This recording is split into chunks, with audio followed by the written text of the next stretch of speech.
Welcome to the CPL Winter 2003 Championship, which took place at the Hyatt Regency in Dallas.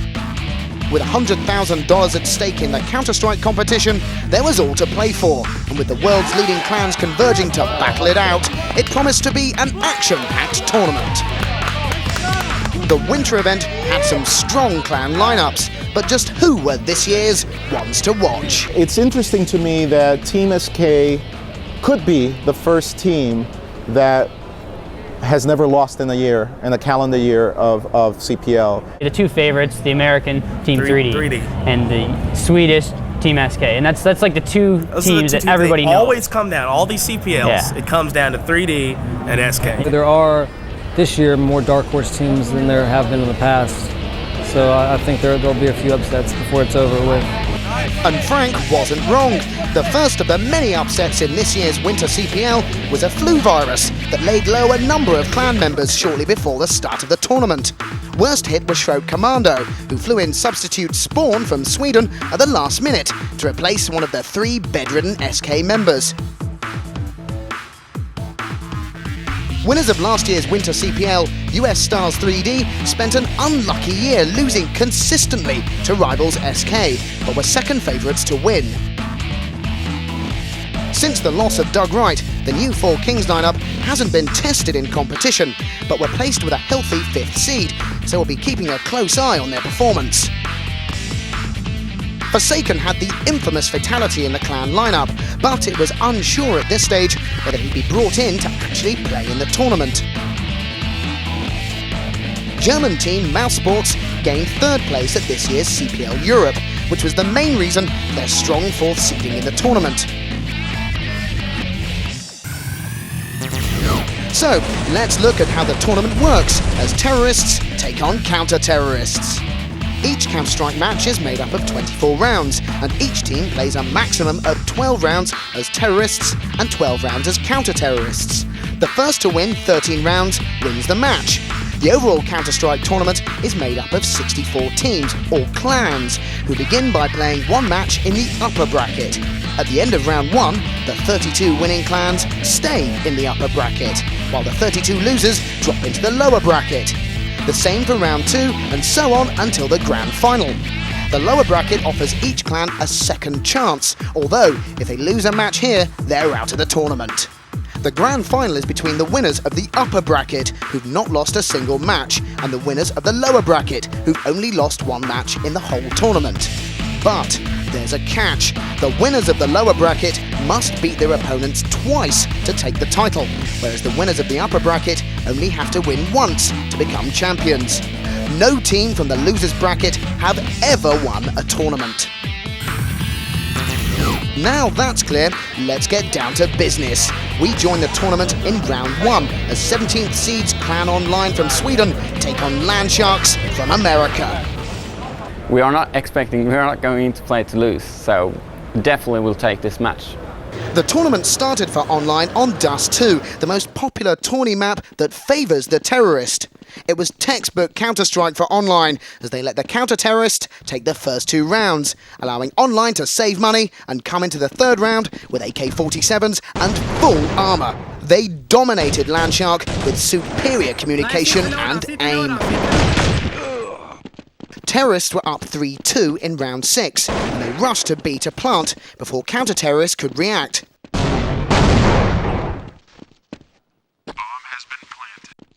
The bomb was down before 1 minute passed, and the terrorists followed up by numerous grenades to the double doors to keep the counter-terrorists off guard long enough for the bomb to explode. There was nothing for Landshark to do.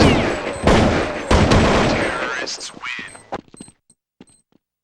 Online are now counter-terrorists. Again, they've let Landshark take 3 rounds and built up their money. Sniper rifles and M16s allow them to rush the A bomb site and defuse while taking fire with only seconds and a few health points to go. The match ended with a 13-5 win to Online. We think the match went really good. We had a bit of a stress in the start. We lost the first gun round, but we picked it up as quickly as possible, basically. Outside! Outside! The big shock news early on was that second favourites 3D were knocked into the lower bracket in the third round by 18th seed United 5. Good job, guys. Nor did Forsaken live up to the hype over Fatality, and they too dropped quickly into the lower bracket, leaving favourites SK with a far clearer path to the title. Although the way this tournament was shaping up, anything could happen. So, the upper bracket quarter-finals lineup is looking a little unfamiliar. SK prepare to face American clan RDW, Four Kings take on the German clan Mouse Sports, NOA, who knocked Forsaken out of the upper bracket, and United 5, who knocked out 3D, are both through. NOA to face Team 64, and United 5 to face 7th seeds Adrenaline. Our featured match for the last 8 is the Anglo-German battle between Four Kings and Mouse Sports. D-Cobble is Four Kings' least favourite map. It's a very defensive map, with the counter-terrorists starting in a very good position to defend both bomb sites. Mouse and Four Kings are well balanced, with Mouse having the edge on experience in their current lineup.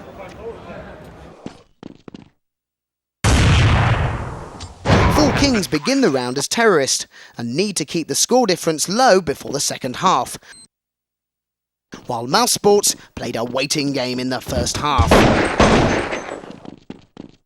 Even when Four Kings cleared a path to the bomb site, it was often too little, too late.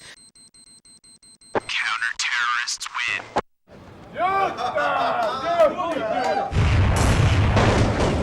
Later in the half, Ignotti and Mangia Capra turn the tables, cleaning out the bomb site, forcing Mouse to try and rush them.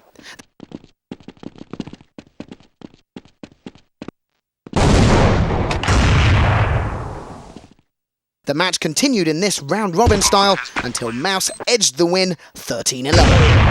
Terrorists win. Yes! I thought we were better than Mouse Sports as players, but I knew our tactics wouldn't be as good, so it went sort of how we expected, but I reckon we would have beaten them if we'd practiced a bit more. Elsewhere in the quarterfinals, SK also had a pretty tough workout against RDW, who did well to go down only 13-10 to the Swedish champions. The other last 8 matches were far more one-sided. Underdogs NOA defeated third seeds Team 64 13-5, and after knocking out 3D, United 5 were unable to capitalise on their great form so far and were taken down by Adrenaline GX 13-7. On to the semi-finals, and the next round saw Mouse Sports hit the immovable wall that is SK. Perhaps drained a little by their hard-fought win over Four Kings, Mouse Sports went down to a landslide 13-2 defeat on D. Terrorists win. It went really good. We went 13-2 in our favour. 13-2 was also the scoreline when NOA knocked out Adrenaline with a stunning win that took them into the upper bracket final and put them up against the apparently unstoppable Schrock Commando. A tough call, but NOA were clearly in the form of their lives. In the entire history of CPL, the winner of the upper bracket final has always gone on to take the Counter-Strike title. Could this be the year to change all that? It's the vintage SK lineup for the upper bracket final against the dark horses NOA. The reigning champions benched super sub Spawn to run their regular lineup of Al, Fisker, Heaton, Potty and Element as they'd boot-camped on Inferno heavily. NOA fielding their 5 players BSL, Knoxville, Nikon, Method and Shaguar. Although SK dominated the first 10 rounds of the game, NOA took advantage of an attack of overconfidence and took the last 2 rounds, managing to box Potty in. Counter-terrorists win. The second half went all NOA's way. Some clumsy defending by SK meant NOA did some catching up, and they took 8 rounds before SK got back in the game and sealed their place in the final. Counter-terrorists win.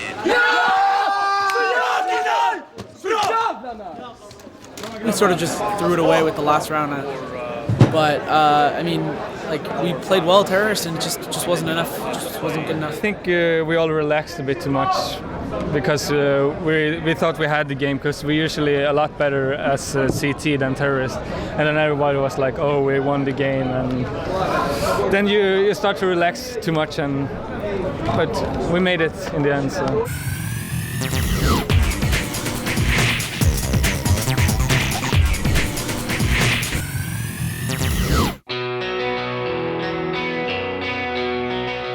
As we've already seen, some of the biggest names in professional Counter-Strike ended up in the lower bracket far earlier than expected.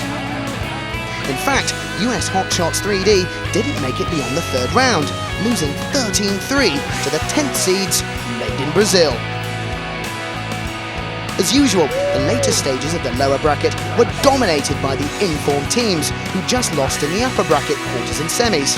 So, it was no surprise to find 4th seeds Mouse Sports still in contention for a place in the tournament final, taking out Adrenaline 15-8 on their way to the final match in the lower bracket. What was a big surprise was that their opponents were NOA, seeded 23 places below them. Winter CPL 2003 was certainly shaping up as a tournament of upsets, and NOA's run of form continued.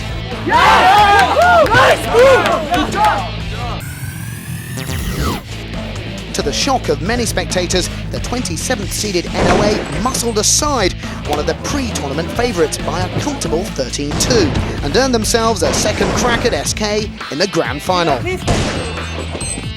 Terrorists win. Well, we have SK, we have NOA. SK are the returning champions. These guys rarely ever lose. So I think, yeah, if we get the first couple of rounds, I think it will start rolling and rolling. So I think we'll have this game. I think everybody's excited about their first CPL finals, and everybody's been to a lot of CPLs, so I don't think anybody's feeling nervous. I think we're all feeling good. They're going to have to beat SK twice, and to beat them once is hard enough. So playing from that loser's bracket is going to make it doubly hard for NOA. They're all very, very skilled world-class players, so any one of them can make a difference. Honestly, I think whoever SK plays off of the bench or the standard lineup, they're going to be top-notch. I think the best way to win is just to shoot them. It's a David and Goliath situation, and I really feel that SK is going to dominate. So, the Winter CPL 2003 Grand Final was to be a rerun of the upper bracket match between the informed underdogs, NOA, and the so far unstoppable Shroud Commando. Would the result be the same yet again, or would NOA rewrite CPL history and take the tournament? SK won the toss and began the game as terrorists on D-Dust 2. Everyone's expecting SK to just play one match and then be the repeating champions, but that would be exciting to see NOA win the first match, push it to a second match, and then have that match go down to the wire. That would be great. And we are going to be looking at game point here at TSN. 4-0 is the score in favor of SK. They are one away from being CPL champions. Yeah, we're at game point. Strap yourselves down for the last engagement. Bomb being left behind. Now, Viking making his way up towards B. The rest of the squad advancing in a split. Shagwar making his way towards B, sending 3 up middle. Mitchell now, short middle. Or I guess you can call it that. Oh man! Fisker right there makes it happen against Viking. And the bomb is down in the B tunnels here as Fisker just took down 2 members of NOA. Shagwar and Viking both got dropped there by Fisker inside those B tunnels. Bomb is down. SK gonna have to lock it down now. They need this round to win. Element rotating. They got it. Dang, Niken and Method are in the middle. Finally, Daylight takes down Heaton, picking up a kill there for NOA, trying to give them some hope. NOA 2 members down for SK. NOA better get something done, who? Yeah, they need to right now. SK does have that bomb locked down. NOA is probably going to regroup. They got to go into the B tunnels. They have no choice. This is game point for SK. If they get this, they will win. Right now, though, we have NOA who's moving up. Oh, man. Oh, no. Dropping. Nice. Oh, no. That's not good for NOA. CT's win. It is game over. SK, your champions. One more time. We're pretty good on Dust 2. That's one of our best maps, so we felt confident. But we played with a lineup that never ever played before. We haven't even practiced with it. So it was a kind of a long shot, but we made it.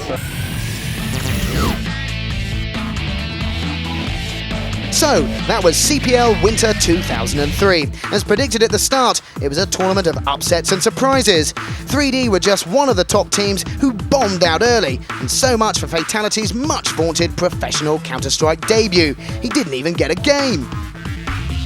In first place, a team that has managed to win the entire CPL season. Sweden's Shroud Commando ended the tournament and the year undefeated, a CPL first.